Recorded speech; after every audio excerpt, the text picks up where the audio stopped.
Hello everyone, TLSG here, back again with another daily Marvel Snap video. So today we have a Galactus build, and I tried a couple of different ways to build it. I used a Leech Leader Electro Ramp style core along with Galactus, and not only did I just feel icky doing it, but it also just had mixed results. I had a little bit over a 50% win rate, I gained about 30 cubes, but it just was a very slow and tedious grind and sometimes was inconsistent. And that is when I started messing around with the Daredevil core and really leaning into what I want to do with the deck, and that is do an explosive no recovery turn 5 play. So that's going to be using Daredevil, and then we could either do Spiderman to lock them out of the most opportune lane for ourselves, locking down a lane with Prof X, or the one that we want to do the most is Galactus. And some games we're not going to want to drop Galactus, a lot of games we will, because if we can get Galactus down, a lot of times that is just our easy win condition. Sometimes we might prep that lane with a goblin, sometimes that's a little bit too transparent. It just really depends on what the opponent's running and what tech cards we think they have. If we think they have an arrow, we're probably going to shy away from leaning into a no-look Galactus on turn 5.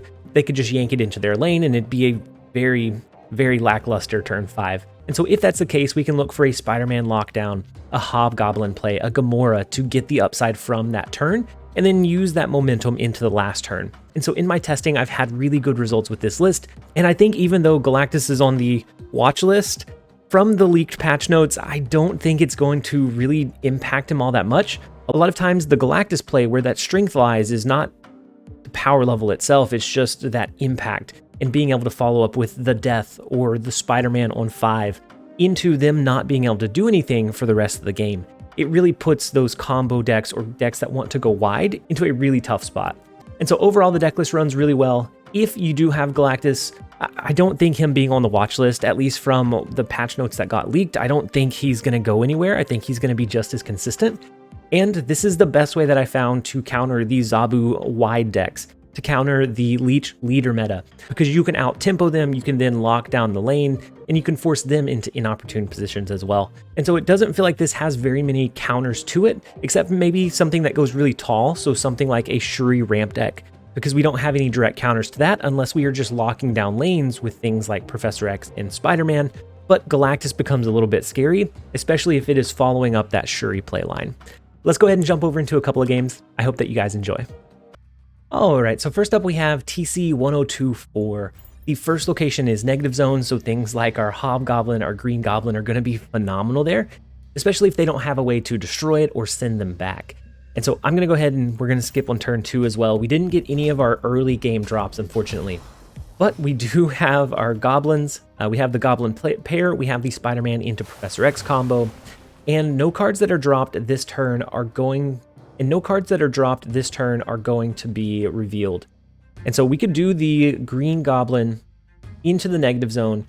We can push for a turn 5 Spider-Man into the Strange Academy. That's going to allow us to lock down. Actually, we can push for a turn 4 into a turn 5 Prof X in Strange Academy. And that will allow us to lock down this lane entirely. And so then our cards aren't going to move out. They won't be able to really do anything against it. I'm actually going to go ahead and snap into that. Most of the time, you're going to assume that Strange Academy is going to be vacant after 5, and then it's just trying to push that tempo in there after the fact. And so we're going to make sure that they can't do that. They do have their Maximus. They have their Thor that comes down as well. So they do have a pretty big potential lane in Lemuria, but the negative zone is going to be pretty rough for them. So I'm going to go ahead and I think we stick to our Prof X lockdown in Strange Academy. And then maybe we send them a Hobgoblin in the negative zone. If they leech us here, then they don't gain enough tempo to do a leader play on us. And so no, they do an arrow, but we had initiative, so they're not going to be able to yank the card over. And so now it comes down to a read. So if they use a leader, they would use the leader over in Lemuria, I would imagine. And so then that would copy our Gamora. Our Gamora would not trigger, but theirs would. And so if we did a Hobgoblin, the same thing, it would go off and then ours would go off. We could try to be sneaky and do something like a Hood into a Gamora. And that is if we are very, very certain that they're going to play a leader here. If they don't play a leader into this match, then we lose. But this looks like a very standard, it could be a Magneto play on the last turn, but it could also very likely be the leader. They do go with the leader play. I mean, I don't feel bad about that one. My gosh. It's weird to be in a meta where you can read that potential play line and you can play the inopportune play to give yourself the opportune position. Such a strange position we're in. That felt so good to start off the video. Let's go ahead and jump over into the next one. All right, next up we have Zenaid, and the first location is the Eternity range. We do have our Galactus in this game, so we could ramp into it on 5 into a turn 6, some other playline. The Triskelion is also kind of interesting here. I think we go ahead and play our Swarm into the Eternity range. If we didn't push for anything here, then we would just have a rock no matter what, and so we might as well push a little bit of power here. Maybe we do 2 goblins. They use Squirrel Girl, so they could very likely have the destruction triggers. They could have a Killmonger, a Nova. Do we want to go with the Hood here? And then we'll copy the Demon a couple of times? Or would we rather send them the Goblin? I'm going to go ahead and send them the Goblin, and we will see. So they do a Brood. So this is a Patriot list and not a Death Wave. And so I do wish we had done the Goblin into the Cloning Vats instead. Unfortunately, we did not. We could lock this lane out for the remainder of the game. Would we rather do that with our Spider-Man and then Spider-Man into a Gamora here? Or would we rather push for a Galactus? I think we're going to push for Galactus. That way, anything that they drop, it's not going to benefit them. So we're going to go ahead and do Hood into the Cloning Vats, and then Psylocke to give us 6 energy next turn. And I believe they already snapped. Ooh, and they do the Silver Surfer. Wow. And so they're going to continue to drop the Silver Surfer each turn to get that tempo or get that value. And we're going to take away their Eternity range. We're going to take away the Cloning Vats. And I feel pretty decent about this one. The only hesitation that I have... Actually, no, we have Gamora into Demon, which is a huge last turn play. We're going to go ahead and do the Galactus. They do have initiative. Sometimes Silver Surfer decks do run a Cosmo, and so it's if they use Cosmo into the Triskelion, then we lose. No, they do go with the greedy path, and they replay their Silver Surfer. We do have the Galactus that comes down. He will kneel before Galactus, and so right now they're winning in the Triskelion lane, but the high potential or the big power plays of this deck are pretty mild.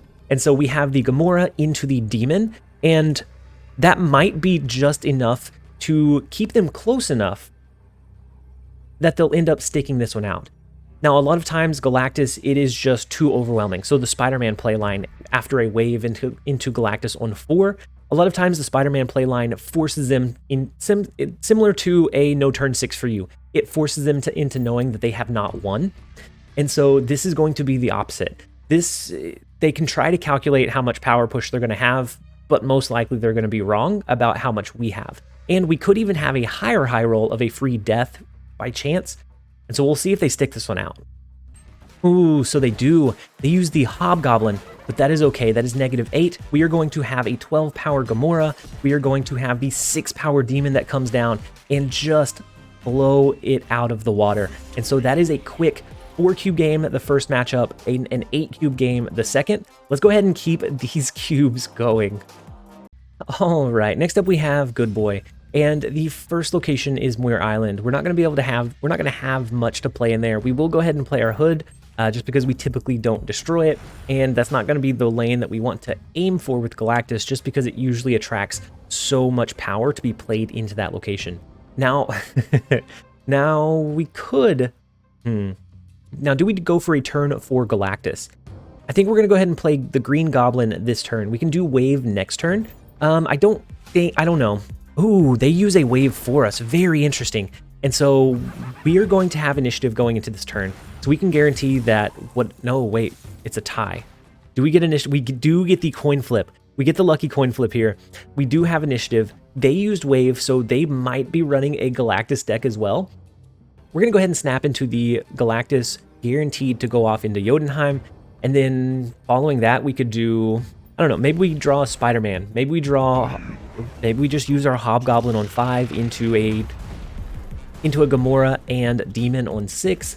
It's just we have a lot of flexibility here. So we do get the trigger to go off. The Gamora we do draw into as well. So do we use the Hobgoblin or do we use the Gamora this turn? I think we're going to do Hobgoblin to send them some more junk. And next turn we can do the Gamora plus Demon. Now, if they have a way to return that Goblin, it is going to be very, very scary. And so the Doc Ock does come down and it is going to pull into our resources.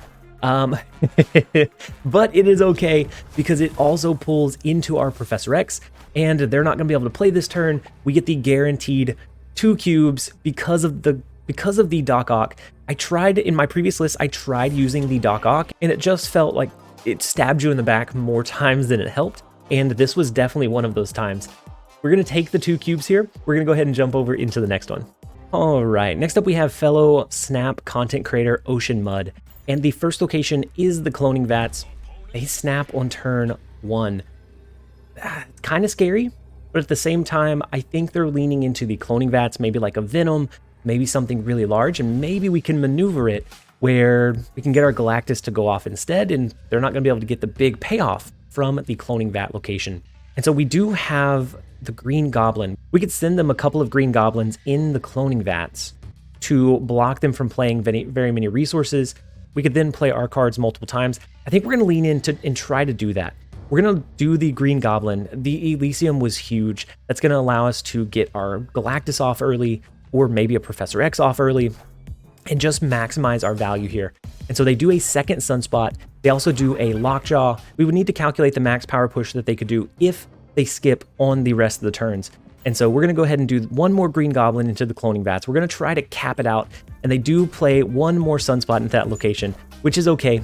We're going to play our Psylocke. We will be able to ramp into Galactus on this next turn. They have 3 Sunspots on the board that are all sitting there absorbing energy. They do have initiative here, but if we can maneuver this where the Galactus goes off into Atlantis, then all of those 3 Sunspots are going to get taken away. And so they do their last Sunspot into the Atlantis lane. They do use Leech as their drop as well, and that flips into a Jubilee, and it pulls into a Wasp. And so we now have our Galactus that's coming down. They did use Leech, so we're not going to be able to do the Professor X. But if we draw into our Spider-Man, we can do the Spider-Man into our Chavez on the last turn. I don't know that that's enough, but that's the best chance we got. They've already snapped, so there's no risk in us pushing now. They're going to absorb 6 more here, so they're going to have a total of 14. We're going to play 9. We are going to have 15 power. So, you know, at the start of the video when I said the nerf to Galactus is not going to do anything, it's going to be unimpactful. Turns out I might have been wrong. We're going to go ahead and lock in just the Chavez. We're not going to snap back because we don't want to encourage him to leave. I want the 2 extra cubes versus the retreat. I think if we snapped, letting him know that we have the strength here, that he would retreat.